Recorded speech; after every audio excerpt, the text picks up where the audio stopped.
घरी बसून कंटाळा आला त्याला. तर एवढ्यात आला सुयोग भाऊचा फोन. बोलतो जाऊ झाला तल्यावर. आलो तल्यावर बघतो मुस पाणी भरलेला. तेवढं त्याला मामीचा फोन आला होता. लागला गुलू गुलू बोलायला.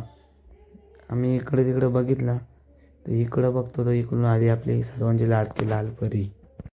तर इकडं थोडा पुढं आलो तर पुढं ना ह्यो पकडत होता मासं. याला बोललो आता मस्त पैकी तू पण येईल आमच्या ब्लॉगमध्ये.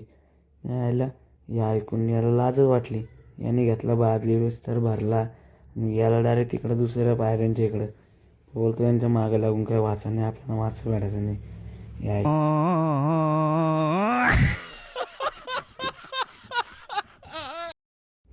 तो डायरेक्ट तिकडे गेला तिकडच्या पायऱ्यांच्यावर. मग त्या बघून आम्ही चाललो आता आमच्या घरी. योग करियाना बाय बाय. योगने केला बाय. तेवढ्यात भेटला निखिल भाऊ. तेवढ्याच रस्त्यात भेटला निखिल भाऊने पण केला बाय. बोलतो यांच्या मागे लागून काय वाचा नाही. आम्ही आलो घरी. सुयोगला पण मी हाकलला. बोला जा घरी तू पण. तेवढा झाला बाला बोलतो चला वडापाव खाला. मग निघलो बालाच्या गाडीवर आम्ही तिघंजण. मस्तपैकी आम्ही गेलो वडापाव खाला. याने दोन घेतलं.